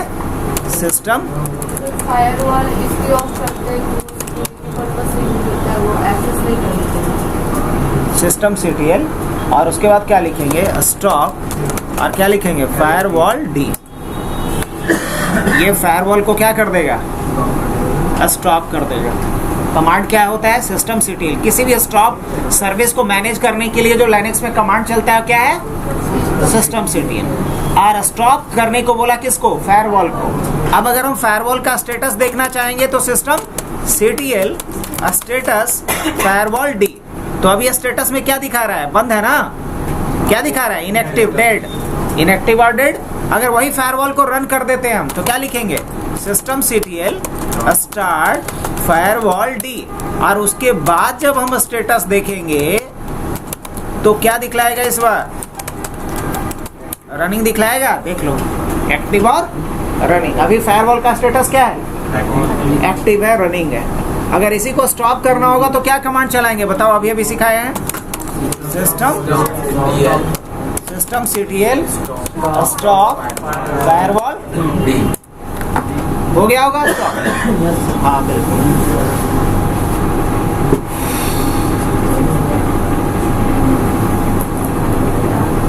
आगे क्या है? Update host file. Update host file. Update करना है होस्ट फाइल को। अब होस्ट फाइल को क्यों अपडेट करते हैं जानते हैं आप लोग? अब मान लो कि बाहर से कोई आकर के पूछे कि रोल नंबर 10256 है कि नहीं क्लासरूम में, तो हम जवाब दे पाएंगे? हम तो बाय नेम में सबको जान रहे हैं, रोल नंबर तो हमको नहीं पता, तो हम जवाब दे पाएंगे? नहीं दे पाएंगे। लेकिन अगर हमारे पास मान लो कि एक लिस्ट हो जिसमें एक तरफ क्या लिखा गया हो? Roll number. एक तरफ उसका क्या लिखा गया हो? नाम। तो जब कोई रोल नंबर से भी पूछेगा तो हम बता देंगे, नामों से पूछेगा तो जवाब दे देंगे। तो ये जो लिस्ट तैयार करेंगे इसी लिस्ट को बोला जाता है होस्ट फाइल। क्या बोला जाता है? Host file. तो अगर हम होस्ट फाइल तैयार करना चाहें तो कैसे तैयार करेंगे? और होस्ट फाइल इसलिए तैयार करते हैं, इसलिए अपडेट करते हैं ताकि अगर एक नेटवर्क में कोई डिवाइस किसी दूसरे डिवाइस को चाहे बाय नेम कॉल करे या बाय एड्रेस कॉल करे, वो एक्सेसिबल हो। हाँ ये सर, ये फायरवॉल जो हम कर रहे हैं तो इसमें डायरेक्टली फायरवॉल भी लिख सकते हैं, बट फायरवॉल D क्यों ऐड किया गया है? हाँ, और क्या है? यहाँ फायरवॉल नहीं लिख सकते, यहाँ D लिखना ऑप्शनल नहीं है, मैंडेटरी है। D का मतलब होता है यहाँ सर्विस। लाइनेक्स में सर्विस को डेमन बोला जाता है और विंडोज में सर्विस बोला जाता है। ठीक है? तो सर्विसेज को डिनोट करने के लिए, मतलब डेमन को डिनोट करने के लिए एक लेटर होता है D। तो लाइनेक्स में जितने भी सर्विस आप यूज करिएगा, सारे सर्विस के लास्ट में क्या लगा दिखेगा? D। तो D का मतलब होता है क्या? डेमन। डेमन बोले तो सर्विस। मतलब आपका ये कहने का था कि हम डी यहाँ नहीं लगाएंगे, खाली फायरवॉल लगाएंगे। तो जब ऐसा करेंगे तो ये क्या करेगा, ये पहचानने से इनकार कर देगा, बोलेगा क्या हम नहीं जानते। हमें क्या लगाना है, डी लगाना है। मोस्टली याद रखिए कि मोस्ट ऑफ सर्विसेज के लास्ट में क्या लगा हुआ दिखेगा आपको, जैसे HTTP नहीं, HTTP D। वही विंडोज में क्या होता है HTTP, लेकिन लिनक्स में क्या होगा HTTP D। समझ में आ रहा है?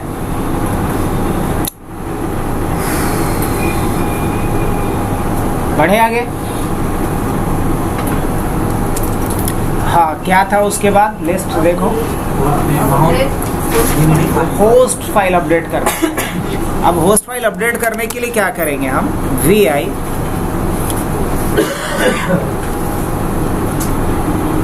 अब एक मसला है। अब मसला ये है कि इसका होस्ट फाइल जो है वो ससुरा बहुत बड़का है, इसको थोड़ा छोटा करना पड़ेगा। अच्छा नहीं छोटा है, ये क्या इधर धोखा हो, इसी को यूज करना है। लगता है विंडोज क्लाइंट ने मशीन बंद कर दिए हो। क्या बंद कर दिए हैं, कोई दिक्कत नहीं रहने। तो इसका नाम क्या है, बढ़िया ही है, जो होता है अच्छा ही के लिए होता है। हम ये सोच के चल रहे थे कि विंडोज 10 वाला मशीन है। यहाँ पे इसका नाम क्या है, SRV2। तो इसका IP क्या होगा, IP इसका हम वो जो सोच रहे हैं वो नहीं होगा, इसका IP होगा 100.3। क्या IP होगा इसका, अच्छा 100 और शायद यही बताए भी थे क्या, नहीं 100.3 के साथ होगा, क्योंकि मेरे दिमाग में वही थे। खैर कोई नहीं, अभी चलता हूँ मैं यहाँ, इससे कोई प्रॉब्लम नहीं।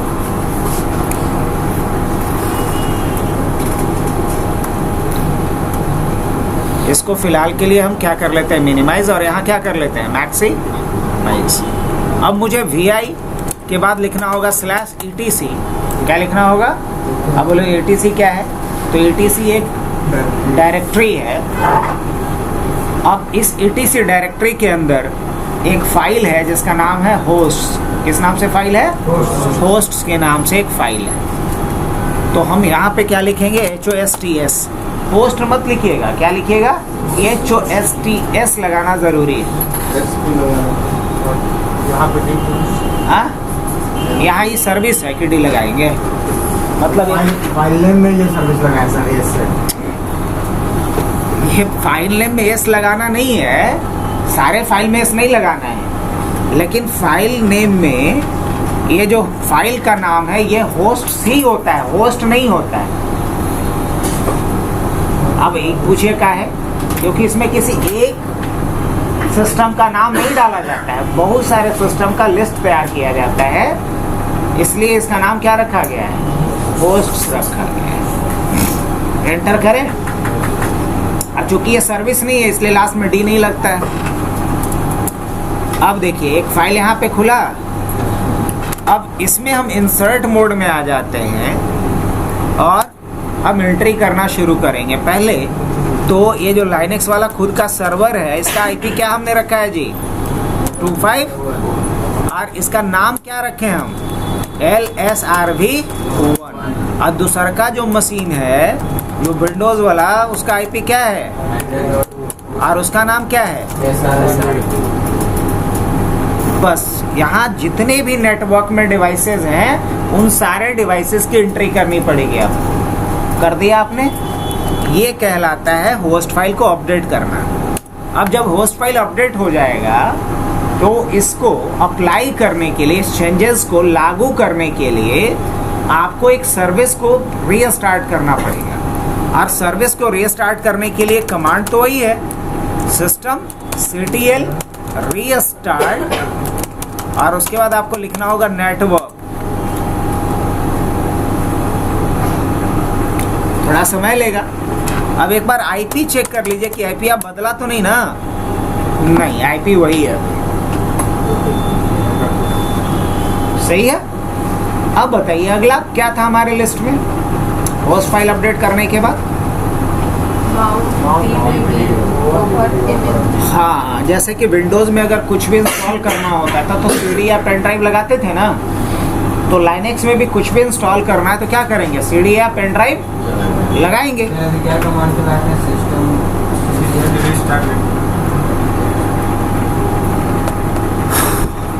अब यहाँ सीडी पहले से कनेक्टेड होगा, एक बार कंफर्म कर लेते हैं वर्चुअल में।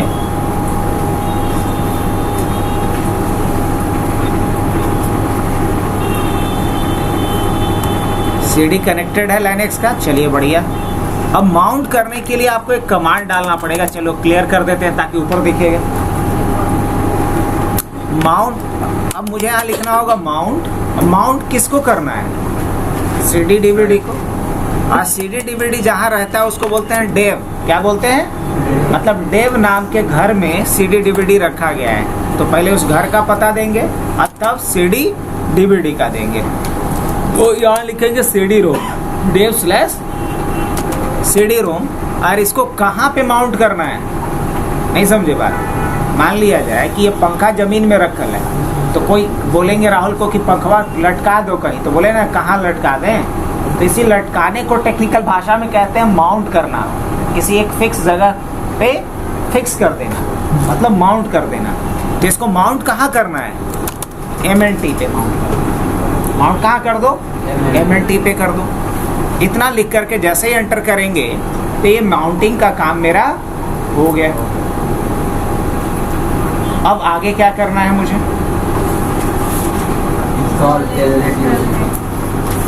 क्या करना है? अब मुझे जैसे विंडोज में कुछ भी कोई भी सॉफ्टवेयर डालना होता था तो क्या करते थे? डबल क्लिक करके नेक्स्ट नेक्स्ट कर लेते थे। यहाँ ऐसे नहीं होता है। यहाँ कैसे सॉफ्टवेयर इंस्टॉल होता है वो देखो। यहाँ सॉफ्टवेयर इंस्टॉल करने के लिए आपको एक कमांड यूज करना पड़ेगा। ऐसे दो तरीका है यहाँ, एक है RPM और दूसरा है यम। एक है RPM और दूसरा क्या है? यम। तो यम के लिए अभी थोड़ा इंतज़ार करेंगे, क्योंकि यम थोड़ा जब हम सर्वर वाला पार्ट शुरू करेंगे तो बताएंगे। RPM के बाद लिखना होगा आपको, लेकिन अभी मत लिखो, पहले MNT पे जाओ। तो क्या करेंगे? CD स्पेस /MNT और इसके बाद CD स्पेस क्या लिखो? सर्वर। क्या लिखो? CD स्पेस, हाँ नहीं है क्या कुछ? अच्छा, इसमें पैकेज मिलेगा। क्या मिलेगा? CD space packages. आ गए पैकेजेस के अंदर। अब देखो CD के अंदर एक फोल्डर बनल होता है जिसका नाम होता है पैकेज, और उसी पैकेज के अंदर सारा सॉफ्टवेयर रहता है। तो हम CD के अंदर पहले गए, CD के बाद पैकेज के अंदर गए। अब हमें कमांड चलाना है इंस्टॉलेशन के लिए। तो क्या लिखेंगे? RPM स्पेस -IVH और उसके बाद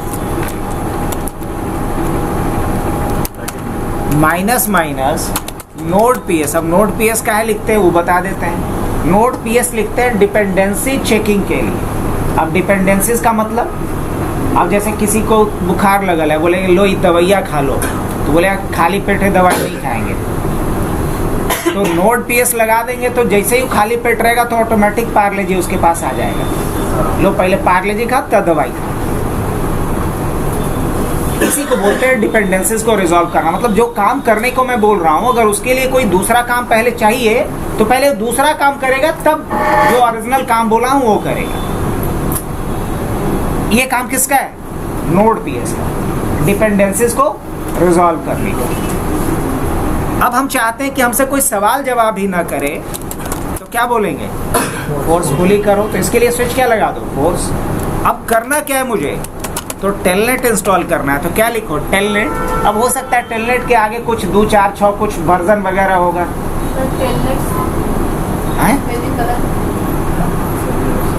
हाँ नहीं, सही नहीं है, सही बोल रही हो। अब सही है, वो टेलनेट हो गया था, अब क्या है? टेलनेट।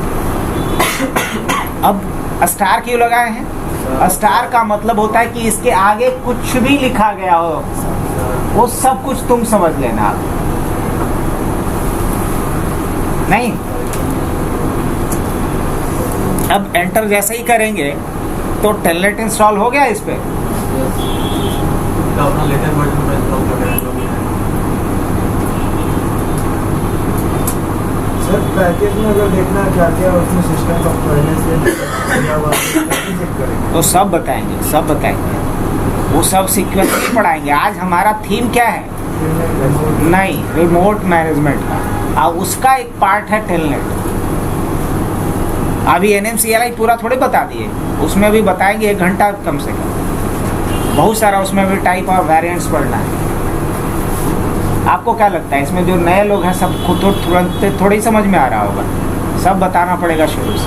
ये तो एक टॉपिक हमने आज स्टार्ट किया था, remote administration in a network, जिसमें हम लोग राउटर से लेके स्विच से लेकर के विंडोज सर्वर से लेके लाइनक्स सर्वर सबको एक ही बार में एक सिंगल शॉट में अभी हम लोग रिकॉर्ड कर रहे हैं। यही ना पर्पस है। चलिए, तो टेलनेट इस पे इंस्टॉल भी हो गया। अब क्या था देखो तो निधि, स्टार्ट सर्वर। अब टेलनेट सर्विस को क्या करना है? स्टार्ट करना है। तो क्या लिखेंगे इसके लिए?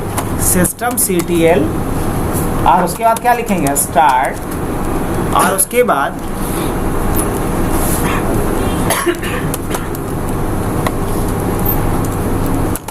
Telnet dot socket. क्या लिखना पड़ेगा? स्टार्ट हो गया। अब अगर मुझे चेक करना है टेलनेट का स्टेटस तो क्या लिखेंगे? सिस्टम CTL स्टेटस, तो टेलनेट क्या दिखा रहा है? रनिंग है, एक्टिव और बढ़े आगे। Access server complaint using telnet. अभी रुको जरा, कमाल करना पड़ेगा, नहीं तो अभी एक्सेस नहीं होगा। अभी लाइनक्स बहुत सिक्योर माना गया है, और लाइनक्स एक सिक्योर ऑपरेटिंग सिस्टम है भी, माना क्या गया है। अब अगर लाइनक्स में हम डायरेक्ट चाहेंगे कि टेलनेट के थ्रू एक्सेस कर ले तो एक्सेस नहीं कर पाएंगे। ट्राई करें, चलो करके देख लेते हैं। अब हम लोग आ जाते हैं अपने विंडोज़ वाले मशीन पे। आ गए यहाँ विंडोज़ वाले मशीन पे। आने के बाद एक बार पहले मैं पिंग करके देख लेता हूँ बस किसको? लाइनक्स वाले मशीन को। तो रन करता हूँ। रन पे क्या लिखा? CMD, और क्या 192.168.100 कितना? चलो रिप्लाई तो आ रहा है। अब अगर हम एक्सेस करने के लिए क्या लिखते हैं? टेलनेट और उसका IP लाइक 192.168.100.254। क्या कह रहा है? LSRB1 login. अब लॉगिन में हम क्या डालेंगे? चलो रूट डाल देते हैं। रूट के लिए पासवर्ड क्या है मेरा? 1 से लेके 8 तक। क्या लॉगिन कर पाए? जबकि हमने पासवर्ड सही ही डाला है। चलो फिर से एक बार ट्राई करते हैं। अगर पहले से कॉन्फ़िगर होगा तो अलग बात है। क्या लिखते हैं? रूट। अब क्या डालते हैं? इसके लिए हम पासवर्ड डालते हैं। क्या लॉगिन कर पा रहे हैं हम? क्यों?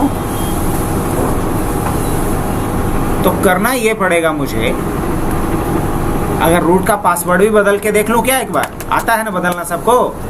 पास WD और क्या लिखेंगे? रूट। और नया पासवर्ड इसके लिए हमने सेट कर दिया abc@123 abc@123। रूट का पासवर्ड बदल दिया। फिर से ट्राई कर लें। मैंने क्या लिखा है यहाँ पे? वो ये तो भगा ही दिया मेरे को। फिर से क्या कर लेते हैं हम लोग? Root abc@12। हो क्या करने दे रहा है लॉगिन? नहीं, लॉगिन करने देगा तब जब एक सिक्योरिटी फाइल में जाकर के इसको अलाउ करेंगे। तो इसके लिए करना क्या पड़ेगा बच्चा? आप लोग देखिए थोड़ा। एक फाइल है, उस पर आना पड़ेगा एडिट करने के लिए। तो लिखिएगा vi etc security। फाइल का नाम क्या है? SUCSECURITY।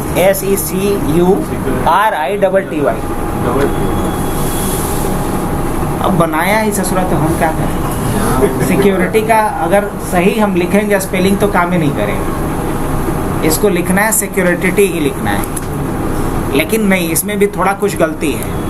तो जब गलती है तो इसको बिना सेव किए बाहर निकलते हैं। फिर से आ जाते हैं, SECURETY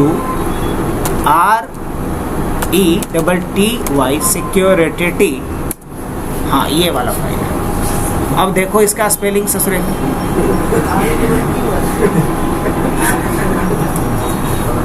अगर ब्लैंक फाइल खुल जाए तो समझ लो गड़बड़ है कुछ।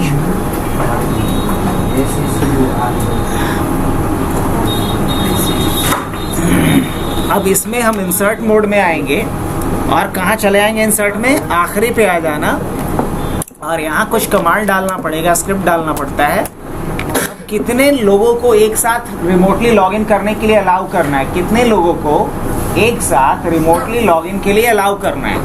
तो अगर एक लोग को अलाउ करना है तो लिखो PTS/0, अगर दूसरे लोगों को भी अलाउ करना है तो क्या लिखेगा PTS/1, तीसरे लोगों को भी अलाउ करना है तो PTS/2, जितने लोगों को एक साथ अलाउ करना है PTS/0, PTS/1, PTS/2 ऐसे लिख सकते हो। एस्केप करता हूँ और यहाँ WQ से क्या कर लिया, और एक बार फिर से टेलनेट सर्विस को क्या कर दो, रीस्टार्ट। तो क्या लिखेंगे, systemctl रीस्टार्ट telnet.socket। एक काम और करना पड़ेगा, लाइनेक्स के पास एक और बहुत बढ़िया चौकीदार होता है जो कोई भी सर्विस को बाहर से एक्सेस नहीं करने देता, और उसको बोला जाता है सिक्योरिटी लाइनेक्स, AC लाइनेक्स। तो सिक्योरिटी लाइनेक्स को PTS1 to डायरेक्ट हम 10 नहीं डाल सकते, डायरेक्ट 10 नहीं डाल सकते, मतलब 1 2 3 लिख रहा डायरेक्ट 10 नहीं डाल। मतलब अगर 10 आदमी को एक साथ एक्सेस ना। तो उसको क्या करें? तो क्या चाहता है, ऐसे ही AI है, लोगों का नौकरी खा रहा है। अगर इतना लिख दोगे आसानी से तो पैसा कैसे देगी कंपनी। अब इसकी और को करना, हाँ? और को करना, और ये भी क्या होता है, अरे कितने लोग हैं आपके कंपनीज में जिनको आप अलाउ कर रहे हैं रिमोटली लॉगिन के लिए। हम चाहते हैं कि सभी को अलाउ कर दें, सभी को अलाउ कर दें। तो सभी को अलाउ कर दें तो एक अकाउंट बना लो और वही अकाउंट का ID पासवर्ड सबको दे दो। अकाउंट का ID पासवर्ड दोगे ना जी, तो एक बना करके दे दीजिए सबको, सब लॉगिन करेगा। जो अलग बना लो, अलग अकाउंट बनेगा। हाँ, अलग अलग अकाउंट भी बन देगा। इसी के लिए लिखे हैं वहाँ PTS/0, PTS/1, अलग अलग अकाउंट के लिए। अगर एक सभी को अलाउ करना होता तो उतना लिखवे नहीं करते, PTS/0 करते, एक अकाउंट बनाते। हाँ, मल्टीपल आदमी एक समय में अलग अलग जगह से लॉगिन कर सकते हैं।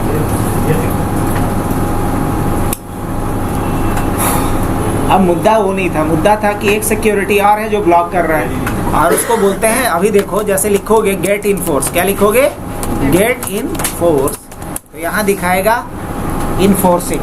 तो इसको क्या लिख दो, सेट इन फोर्स, और लिख दो 0। अब जब दोबारा गेट इन फोर्स लिखोगे तो क्या दिखाएगा, परमिसिव। चलो अब यहाँ से ट्राई करो, फिर अब एक्सेस कर पाओ। क्या लिखा,